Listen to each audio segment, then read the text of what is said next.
What's up, everybody?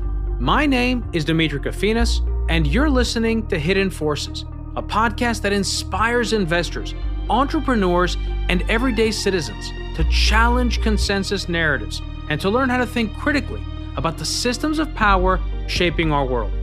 My guest in this week's episode is Daniel Markey. Daniel is senior expert on South Asia at the United States Institute of Peace and served until recently as senior research professor at Johns Hopkins University's School of Advanced International Studies and as the academic director of the school's Global Policy Program. He is also the author of China's Western Horizon, Beijing and the New Geopolitics of Eurasia, which provides the roadmap for today's conversation. In the first part of our discussion, we look at how the Communist Party in China views the lands, countries, and regions to its west, both historically and in terms of its contemporary security concerns and economic ambitions. How do its Eurasian neighbors view China? What motivates the CCP's influence campaigns, investments, and diplomatic overtures in its western region? We also discuss China's Belt and Road Initiative and how it fits into a larger economic and political vision for a stronger, wealthier, and more assertive China on the international stage. In the second part of our conversation, we focus on how the recent U.S. withdrawal from Afghanistan is already beginning to alter the geopolitical dynamics of the greater Middle East by putting pressure on existing relationships while opening the door to new partnerships and strategic alliances. We look at what this means for the durability of China's strategic partnership with Russia, how the internal politics of Pakistan and its relations with India are affected by China's increased involvement there, as well as the economic and security implications of these developments for other regional players, such as Kazakhstan, Iran, and Saudi Arabia, and what all of this means for U.S. policy in the region. So without any further ado, please enjoy yet another phenomenal conversation with my guest, Daniel Markey. Daniel Markey, welcome to Hidden Forces. It's great to be with you. It's awesome having you on, Dan. So I really enjoyed your book. Thank you. Sometimes I go out deliberately looking for answers to a particular question or set of questions, and that's how I found your book. And I was searching for days for something like it, and I actually came across it while listening to Frankopan on another episode where he was talking about his book, The New Silk Road, which I've been reading, or The Silk Road. He's also written The New Silk Road, and he recommended your book. And he's actually one of the people that's recommended it on the jacket. And I think he wrote the foreword to the book, didn't he? He didn't, but he did get in touch with me, and we've gone back and forth. No, he's a really great guy. Yeah. And he's written some excellent books, too. 100%. Yeah, no, it's a huge endorsement. And I think warranted after having read the book. So I was going to introduce you in the intro as a professor at Johns Hopkins, but I found out that you just have left Johns Hopkins and you're starting a new job. First of all, what have you been teaching at Hopkins for the period of time that you've been there? And then tell me a little bit about what you're doing now. Sure. Yeah. So I've been at Hopkins for about 6.5 years, and I was teaching international politics to mid-career master's degree students. So mainly people who are, practitioners in things, working in the U.S. government or working at embassies in Washington, D.C., journalists, a whole range of other people. And so they've been doing a program that I launched back in 2015, Master of Arts in Global Policy. Great program, 16 months. They meet every other week, Fridays and Saturdays, to earn the degree. So I teach them international politics, but I also teach their capstone project, which is a policy-oriented research project. And I run the program and, hire faculty and that sort of thing. So that's been kind of my focus, at least in terms of teaching and running a program. I've also been, as you pointed out, writing and researching throughout this time. Did you get into this interest area from the East or from the West? I started, well, it depends where you want to start. But, I really started actually back in graduate school studying this sort of amorphous thing, international relations. And even as an undergrad, my major was international studies, which is pretty vague. And I spent a year as an undergrad in France, so you could say from the West. But by the time I was done with grad school, it was pretty clear to me that the interest point was Asia and China in particular. And then after I left graduate school and I taught for a couple of years and I came to Washington to work at the State Department, when I started there, I started working on South Asia. So really Pakistan, India, to a lesser extent, Afghanistan and the wider region. So that is sort of where I begin my understanding of sort of regional consequences of China's rise. And in this book that I published last year, it was really about trying to figure out how that plays in a slightly wider territory going further to China's west. So I don't see myself as a China expert, more of a South Asia expert, and then trying to broaden out to consider, regional consequences of China's rise. That's a great point, because your last book was on Pakistan. What was the name of that book? No Exit from Pakistan. Okay, so we're going to exit Pakistan now and move to China. So your latest book, as I mentioned, which I highly suggest to listeners who are interested in the subject that we're going to discuss today, the book is called China's Western Horizon: Beijing and the New Geopolitics of Eurasia. How would you summarize what this book is about? Well, it's a book for people. You said you went looking for it. It's a book for people who are asking questions about what China's rise means, but not necessarily for the parts of the world or the issues that are most common. It's really focusing on China's, as the title says, Western horizon. So what's happening to China's west?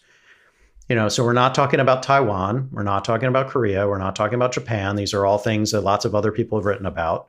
We are talking about Pakistan, about India, about Central Asia, to include country I focus on a great deal in the book, Kazakhstan, Russia, and then onward into the Middle East. So these are places that, Americans have thought about a fair amount, certainly about the Middle East, but not in the context of China. And so I wanted to draw some new connections there. So that's a starting point for, what the book covers, but then we can get into, any of the specifics you like. But I felt like there was a gap there in the literature that not too many people were focused on this. Mm-hmm. Yeah, I think it's instructive and useful to consider geography and perspective when thinking about different countries and their foreign policies.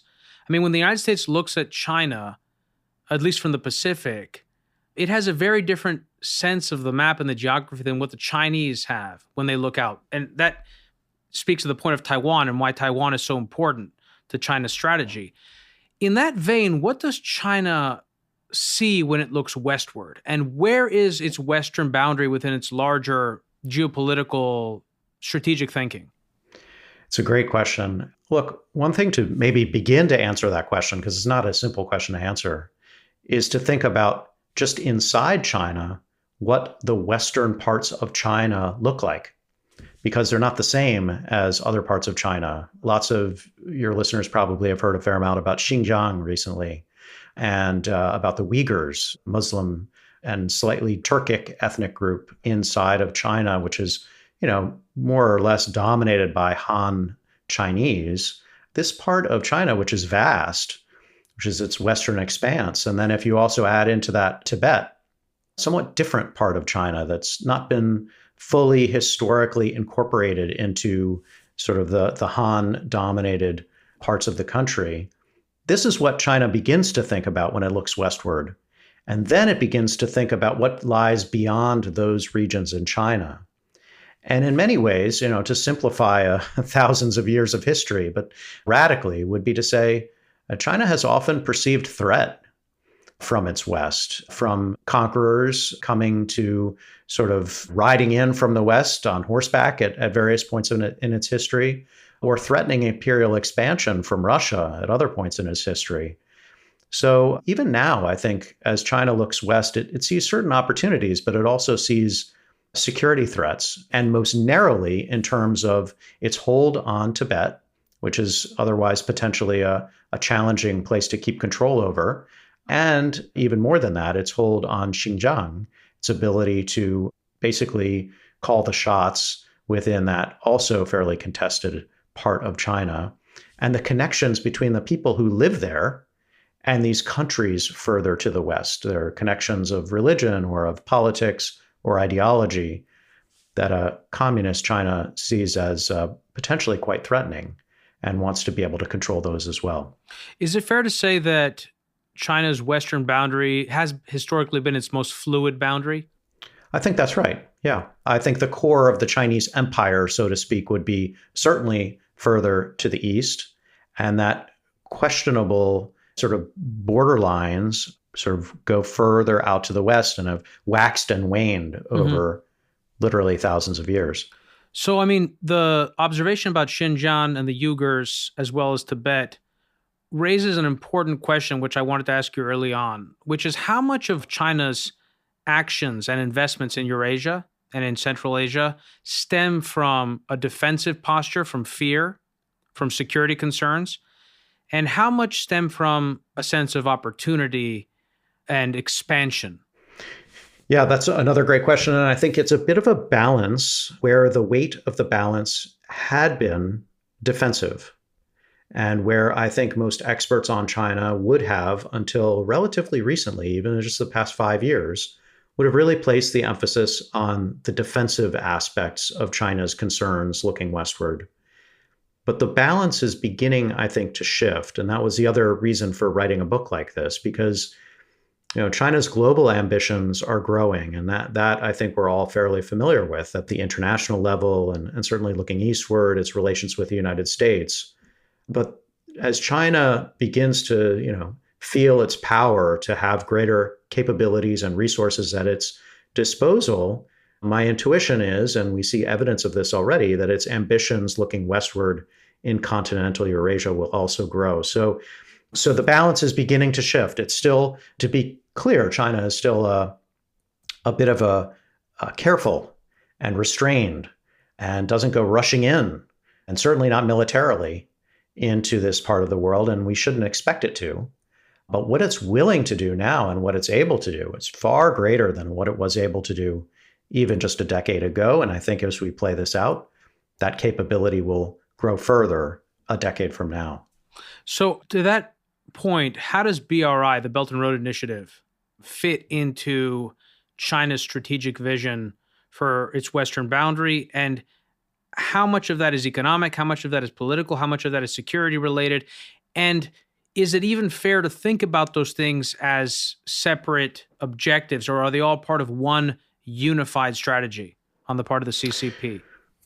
Right. So the Belt and Road Initiative, from basically the very outset, had multiple components to it. And over time, over almost a decade now, it has continued to add new pieces. So where we had sort of the land-based belt and the sea-based road, now we're talking about a digital Silk Road, and we're talking about an Arctic Silk Road and space Silk Road and all kinds of things. So what I take that to mean is that the Belt and Road Initiative is a kind of an all-encompassing vision for the expansion of Chinese influence, usually almost exclusively at the outset, beginning with economic influence in each of these areas. So through Southeast Asia, at sea, the Maritime Silk Road, and through the part of the world that I'm looking at in this book, the Belt, this sort of old Silk Road, the more historical Silk Road across land, also principally starting with an economic vision. But I think it would be wrong to narrow our focus, as you've suggested in your question, so to the point of saying, well, no, this is an economic initiative. No, it has clear political implications, and I think reflects a broader political ambition, and over time amounts to more of a grand strategic vision for knitting up China's neighborhood in lots of different ways. Again, beginning with economics, but beginning to encompass institutions and then even military and intelligence ties with its neighbors in ways that look like a kind of a web of relationships across, ultimately, possibly even a global web. But for the outset, kind of emanating from Chinese territory westward, southward, to a lesser extent eastward, but even in parts of the world, including Latin America and Africa and so on, will be a part of this. Where and when did we first see China begin to implement this strategy? Was it in Pakistan? And then tack on top of that a second question, which is, because one of the criticisms that China has gotten is that it uses debt as an instrument of geopolitics and foreign policy, and it tries to ensnare countries in so-called debt traps. Something not dissimilar to what critics of the IMF claim that the IMF has attempted to do in order to move the neoliberal needle, so to speak, in terms of getting developing world economies to join the international liberal order. How much of that is true in China? Is that a fair analogy? Should we think of it differently? And when and how and where did this process begin? Right. So you mentioned, where did the Belt and Road Initiative begin? In some ways, it was announced in Kazakhstan, but you also mentioned Pakistan. And I think it's right to think about Pakistan certainly as a beginning point. Sometimes it was called a frontline state in the Belt and Road Initiative or similar terms, because Pakistan is where China already had a pretty close relationship.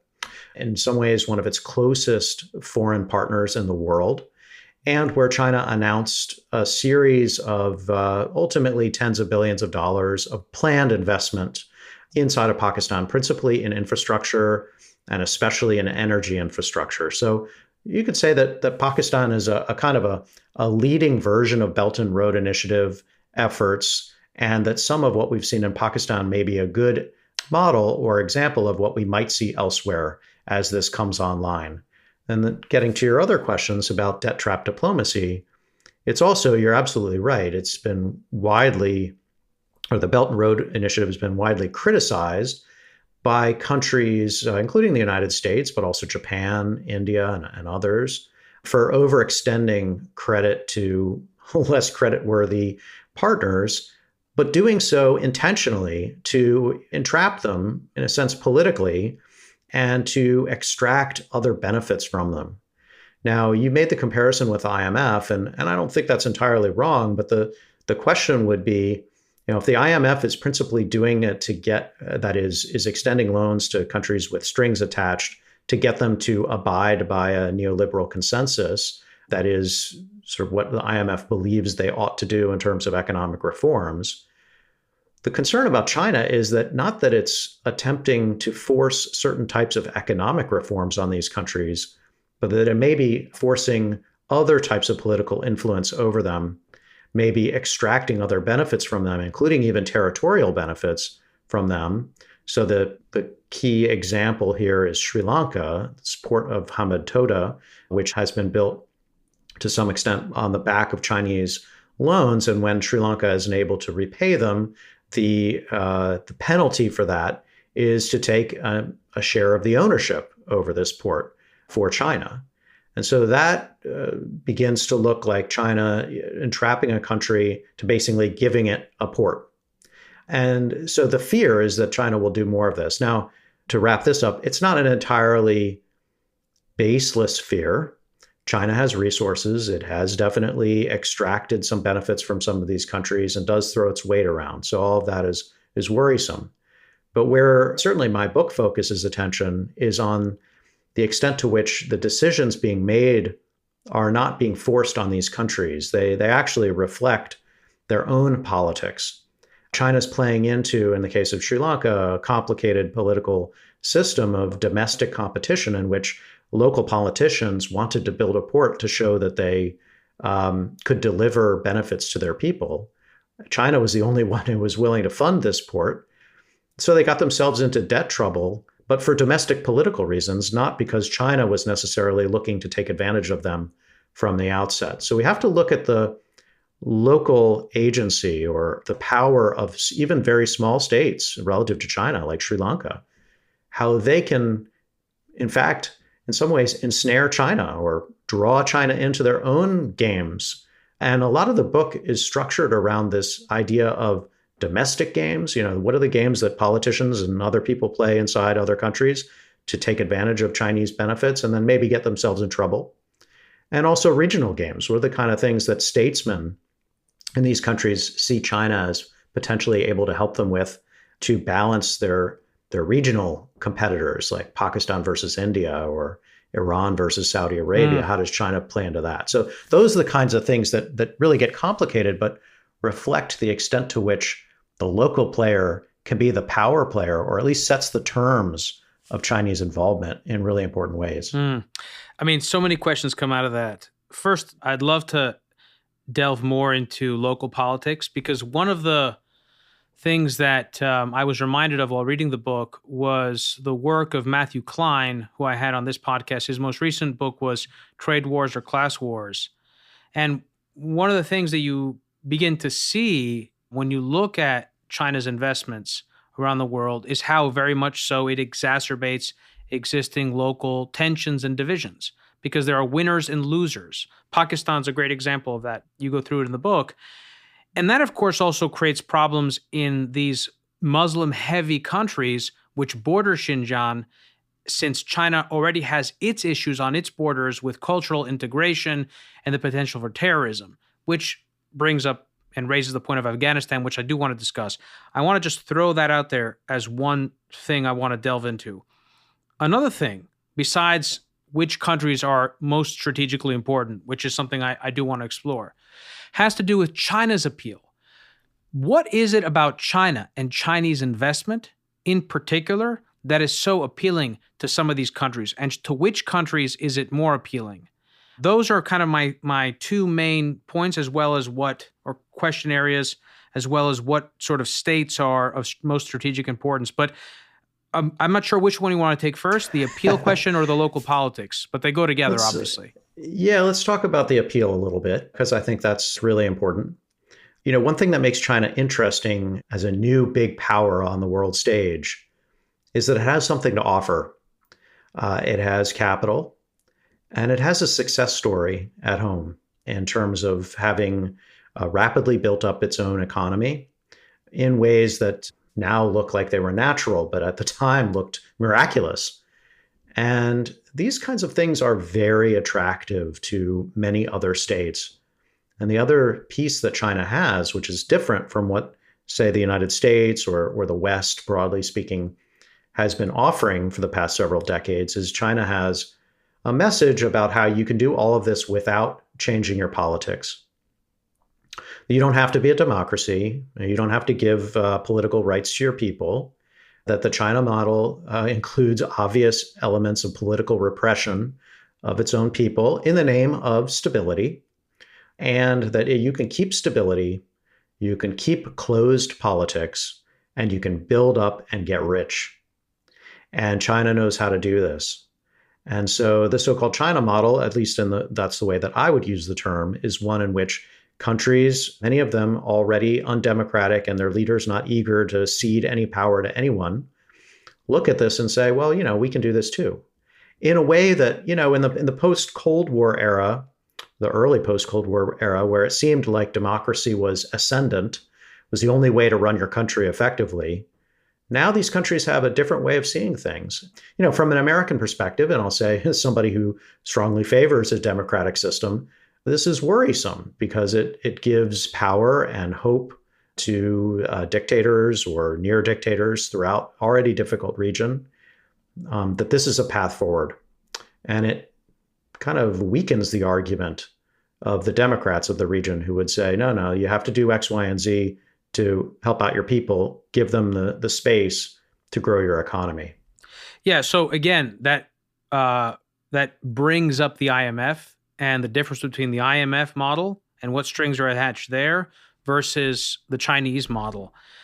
I want to ask you, when you say that you're obviously a fan of the democratic model, what's more important to you, adherence to democratic principles or to liberal principles? Because I would fall more on the liberal side. I'm less concerned with, in fact, I think one of the problems that the United States has run into is that it tries to institute democratic systems where there's no previous experience of such a system. And it ends up it just becomes clientelistic politics. And it's worse than if you had an authoritarian, reasonably intentioned strong man. Yeah. No, you make an excellent point. And I think more Americans should be attuned to the distinction, certainly something I teach or have been teaching in my international politics class, difference between democracy and liberalism. When I think of the things that make the world safer and a better place to live, most of them fall into the liberal values category. And as I look out in terms of societies that work more effectively for their people, has less to do with the one man, one vote, than the kind of societies that they've built. So I think we tend to agree on that.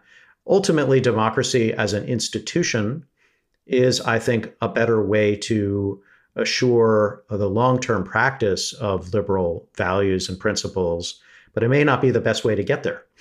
Yeah, I often wonder whether if there's any perfect system insofar as, obviously there's no perfect system, No. but if there's any system that is good enough that it should always be the system that people live under. My sense of that is no. My sense is that in the arc of history, societies need to go from looser, more open models to more closed ones. It's an interesting thing to ponder because we might be facing that here in the United States, obviously. But the U.S. has a long history of openness and democracy, and it's in our founding DNA. So it makes it very resilient, very sticky here. Another question I have with respect to China and its appeal has to do with ideological conviction and what role ideology plays in China's model. So like, and maybe we can compare this to the Soviet Union, to the times of the Cold War, right? Because I think what Eastern states, the countries that align with the USSR at the time, found appealing initially, at the very least, was the security benefits of being within the Soviet umbrella for authoritarian countries. To what extent, though, was it also true that there was an ideological appeal? And I'm putting aside the cynicism, of course, right? Like, the huge cynical component of why any of these countries and their leaders were involved in the USSR. But there was an ideological component. How do we think about the Chinese model with respect to what the Soviets had on offer back in the 60s and 70s? Yeah. So if we can put aside the cynicism, which I think is fair just for the point of arguing it, you would say, yes, the Soviets had a communist ideology that they actually seemed to believe, or that was really ingrained first in rhetoric, but also was a driver for at least early stage Soviet actions, and which, for other people had some inherent appeal to it. The notion of communism being at some basic level share and share alike, rather than capitalism, sort of rapacious capitalism, in which people would be crushed under the boot of those who have and would continue to have less or nothing. China doesn't really offer, nominally communist China doesn't really focus so much on ideology per se.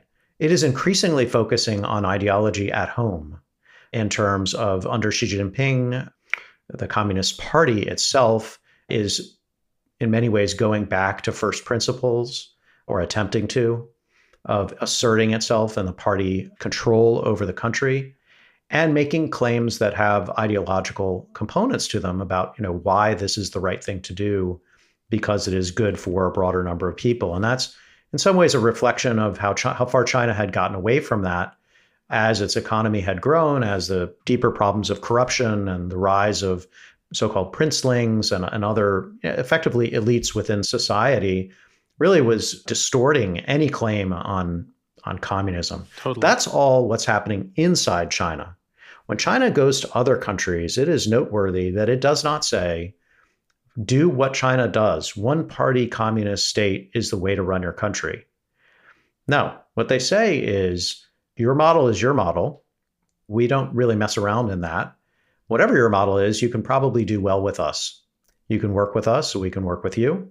And so what I said before about very transactional, but what I said before about if you're an already repressive regime somewhere outside and you look at China, you can be sure that whatever strings are attached, they will not require you to give up your power. To the contrary, China would like to retain a degree of stability, that is continuity, as it understands it, so that it can continue to do business with you and you can do business with them. So that's a totally, this is not China is totalitarian and authoritarian at home, controlling of its people's activities and so on, I believe, and is getting worse. Well, they just put a limit on the hours of video game gaming usage. Yeah. Remarkable. Actually, I like that. I have a son, a 12-year-old son. I thought that was a good idea. But but that aside, we can be authoritarian at home, but we don't want the state telling us how many hours my son can play video games. And in China, they're doing just that. But they're, I think, at this point, less inclined to tell other states, say Saudi Arabia, what you need is a one-party system like ours. No. They'll say Saudi Arabia is at a certain stage of development. It has a certain society. It has certain features of history that make its current rulers just fine. We've got no problem with it. We can do business with them. So is that a tactical choice on the part of China? In other words, because they did something similar with a development model, right? I mean, the compromise that they made with their population after 1989 was that we were going to sacrifice our political ideological values on the altar of economic growth. We are going to give you economic growth, and in turn, you let us rule over you. No talk about democracy. And a somewhat similar deal, well, not a similar deal, but this was the appeal to the United States and Western countries of bringing China into the global economic fold.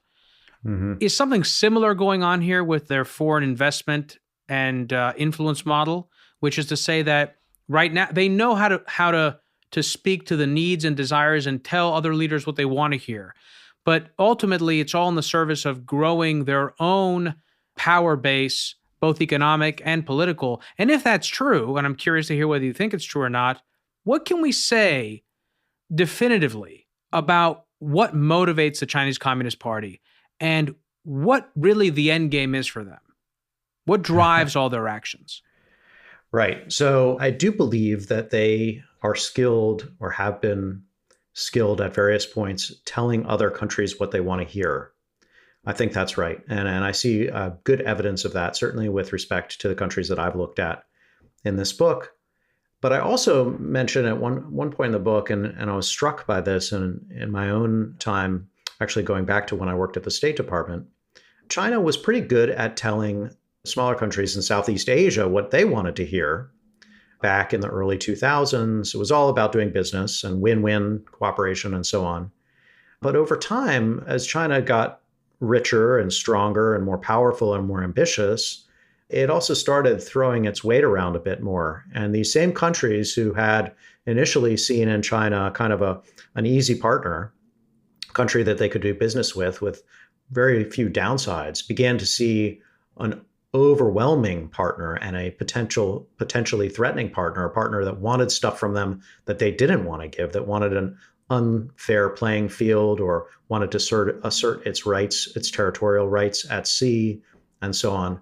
So one of the questions would be, as China maybe plays nice on its Western horizon, say with Kazakhstan or other Central Asian countries or with Iran, is that an initial stage of a long-term scheme to eventually throw its weight around? Now, I have a couple of different answers to this, and it gets to what does China actually want anyway, or what does the Communist Party want anyway? One point would be some of this is organic, kind of bottom-up kind of development. That is, Chinese companies, whether state-owned or otherwise, go out into the world and are even pushed out into the world by their leadership to go make money. And they have certain rules about how they can do it. And increasingly, they're backed by capital that allows them to take on risks that they wouldn't otherwise take on, and directives from the center that push them into countries like Pakistan where they might not otherwise be, right? So that's what's happening, but that's happening in 1,000, if not 1,000,000 different ways with, huge numbers of individual decisions that only very vaguely reflect any centralized dictate from above. They're going out and doing their thing. But when you add it up and you see it develop over time, organically, it amounts to countries in China's orbit being increasingly dominated by Chinese entities that are in some ways linked back to the state. And, you can say that this isn't a China story. This is a great power story. Rising power brings with it, and rising capabilities bring with them, at some level, rising ambitions and goals. What you thought you wanted as China in 1980 is not the same as what you want as China, even if you're the same Communist Party in 2021. Because now you have the capacity to look out in the world and see all these things that you can actually get that you didn't used to be able to get. So I don't look at the Chinese Communist Party as much other than single-mindedly pursuing its own interest in retaining power and control over China.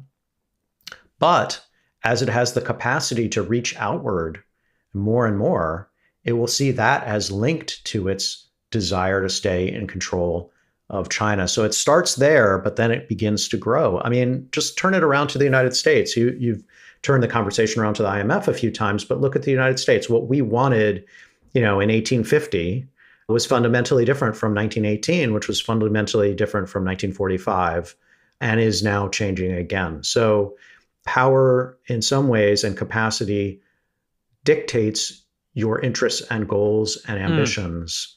In some ways more than the reverse. So I actually have a specific question that came up about that.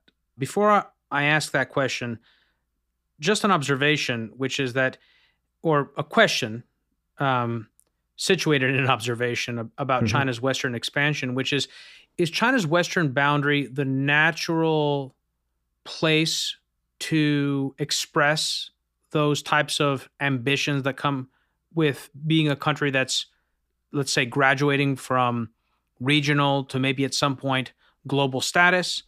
In other words, that it's the path of least resistance because of the fact that to its east, it confronts not only a slew of strong Asian economies and political systems, in the case of Japan, with very large and capable navies, but also the United States, which sees that area as strategically relevant. It's full of potential quagmires, whereas the Western boundary is much more fluid and full of all sorts of other opportunities and fewer risks, perhaps. That's one question. And then with respect to the comparison to the United States, I'm curious, like in the case of the U.S., it is partly true that the U.S. reluctantly wore the crown of global hegemon. It reluctantly came into that position. In some ways, it was happy to have the UK in its position as a global empire in similar ways that the Chinese perhaps are happy with the current order because they can benefit from the American security, the guaranteeing of protection of shipping lanes, etc., as security in the Middle East. I mean, this again brings us back to Afghanistan and the conversation we're going to have in the overtime about what the withdrawal of U.S. troops means for not only for opportunities for China, but also for its security. But to bring it back again, so there are some similarities there, but one, I think, key distinction is that Americans, particularly American businessmen, saw the opportunities of America flexing its muscle on the international stage, participating more in the building of institutions. You brought up 1918.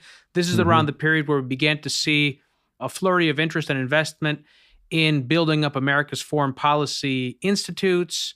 But there wasn't a concern about the sort of political makeup of the international order.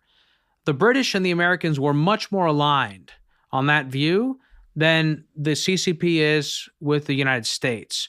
So that's another way of asking, how much is China's ambition in foreign policy driven from a fundamental insecurity in its place in the international order in a way that the United States didn't have? Yeah, I mean, people who have looked at that particular side of the question more than I have tend to draw the comparison between not the rise of the United States around the turn of the 20th century, but the rise of Germany as a challenger to the British. China is seen as more of a challenger of the international order than a natural inheritor of that international order.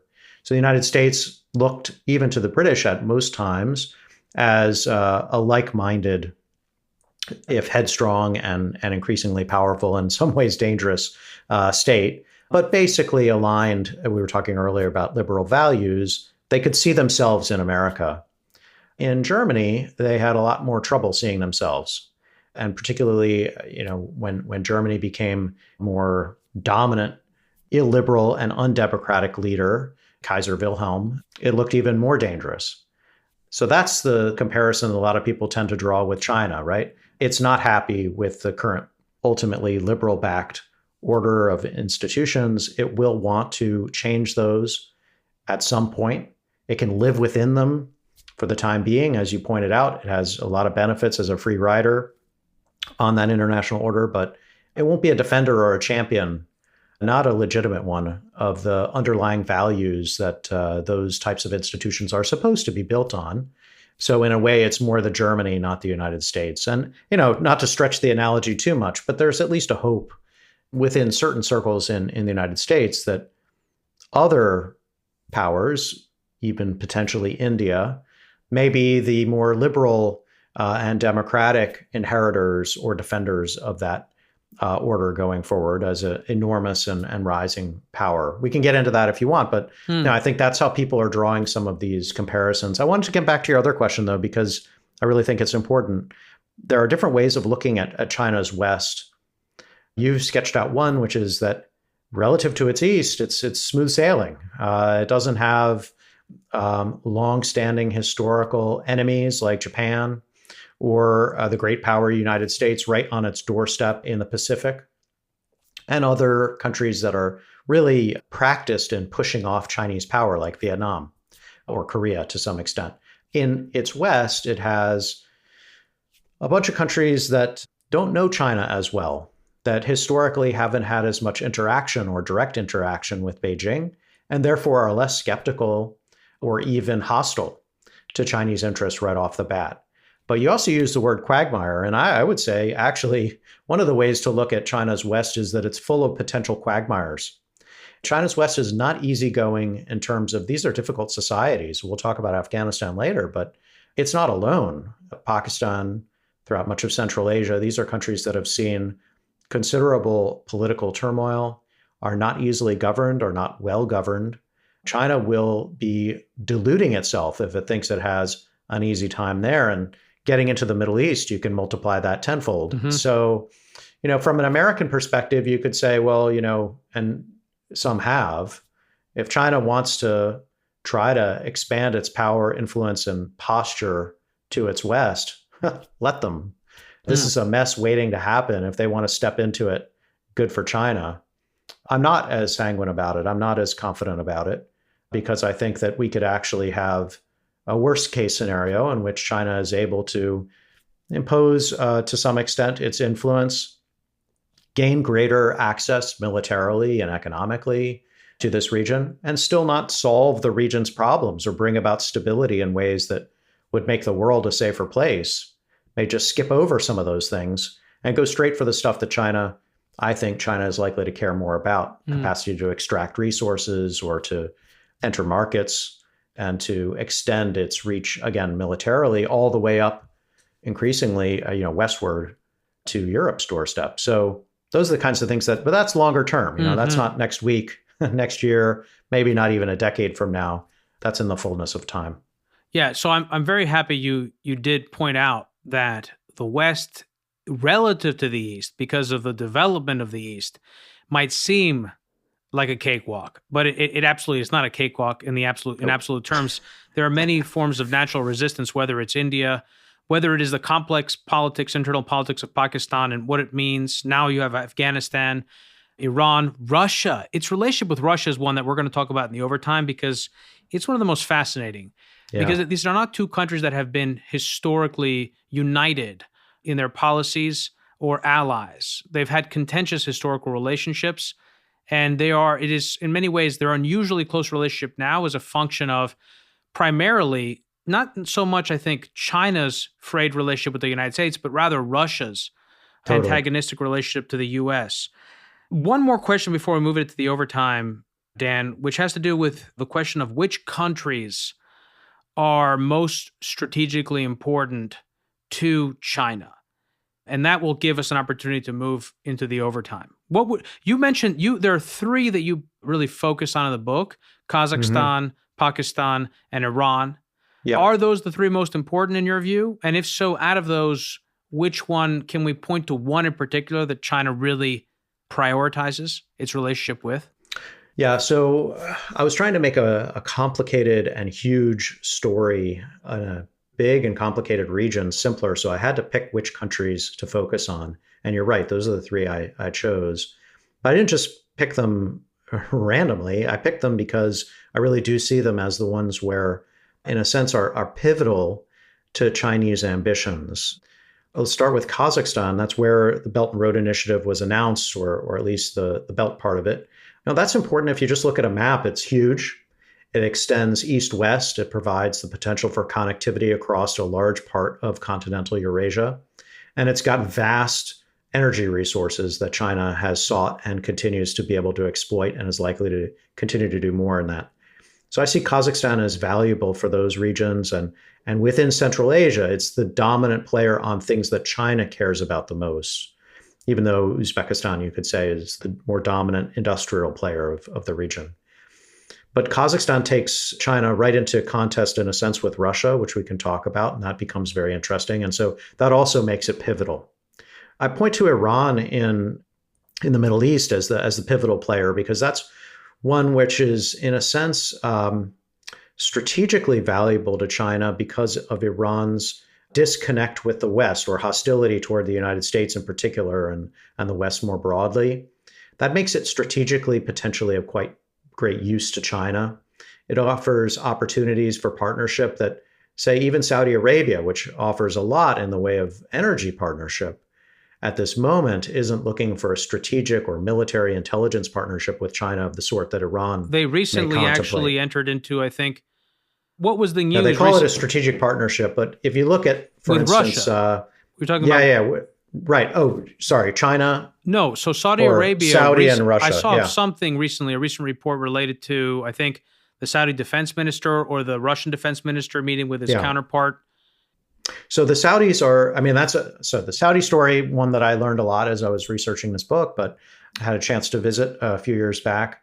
The diversification of Saudi partners in the region is an area to watch very closely. Mm-hmm. It is not a near-term story. This is something that's been developing over 10, 15 years as Saudi Arabia recognized the limits of its partnership with the United States. Still, you'd have to say that when you look at the tens of billions of dollars that Saudi Arabia is willing to spend on U.S. military equipment, and the extent to which the Saudi military remains deeply intertwined with the U.S. military, it's hard to imagine that coming apart as rapidly, even as its economic bread is buttered by the Chinese increasingly. So there's less opportunity there. And then the last point would be Pakistan. Pakistan is the player in the region that China has historically been closest to. And it's the test case for some of its plans with the Belt and Road Initiative and the China-Pakistan Economic Corridor. And that makes it strategically relevant. But it's also relevant because Pakistan has been a source of Islamist terrorists. China is quite worried about that. It means that their partnership to make sure that such individuals and groups don't cause more trouble for Beijing inside of China, that can be stopped, and China sees Pakistan as central to that. And it's also historically been the kind of the pathway by which China has gotten into Afghanistan. And as Afghanistan has unraveled, and China is obviously quite worried about the economic, but also more than that, the security situation in Afghanistan, it sees Pakistan as an important partner in that, in terms of intelligence sharing, in terms of Pakistan's influence there. So of all the countries in the region, I would say Pakistan is still, from the Chinese perspective, the closest and in many ways the most important strategically. But as Chinese influence expands and as some of these initiatives actually come into being, we need to recognize that Pakistan is still a relatively poor country, a troubled country, and that other countries may be actually better partners for China over time. Mm-hmm. So we're going to move it into the overtime now, Dan. Just to give listeners a sense of what I want to discuss, I do want to talk a little bit about terrorism and the threat of Islamo-terrorism or Islamic fundamentalism to China, how real that threat is. Is it overstated, or is that a legitimate concern? And how that wraps into the larger security concerns, particularly around the U.S. withdrawal from Afghanistan, but also more broadly. So I think Afghanistan is going to be kind of where we pivot next. However, as I mentioned, I'm fascinated to discuss the Sino-Russian relationship, and that speaks to a broader interest in the fractious geopolitics of Central Asia and the Middle East. I don't think there's any other place in the globe where we see more changing of longstanding relationships. We talked a little bit briefly about Saudi Arabia. Saudi Arabia also recently entered into a partnership agreement with Israel. There are shifting relationships driven by primarily security concerns, recognizing now that this part of the world is becoming less interesting or less important to the United States.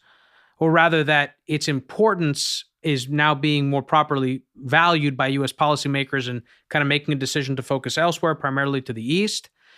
So I think it's the area where we're going to see the most amount of change. And whether we're talking about India, Russia, Pakistan, Afghanistan, Iran, Saudi Arabia, Israel, or a variety of other countries in the Caucasus region, it's just a fascinating area to apply some of those older multipolar frameworks for thinking about geopolitics to that region.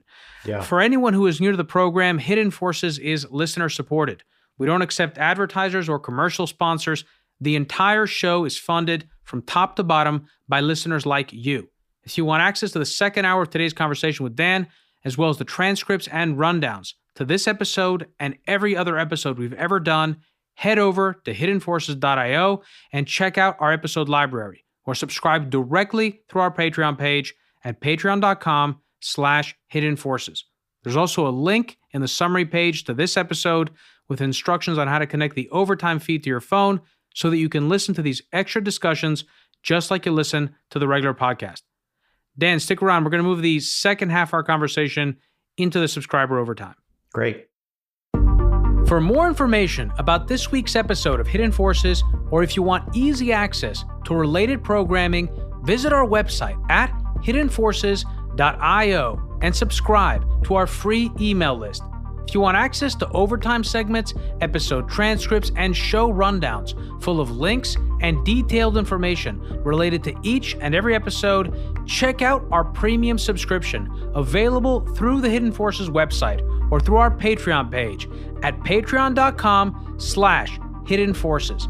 Today's episode was produced by me and edited by Stylianos Nicolaou. For more episodes, you can check out our website at hiddenforces.io. Join the conversation at Facebook, Twitter, and Instagram at Hidden Forces Pod, or send me an email at dk@hiddenforces.io. As always, thanks for listening. We'll see you next week.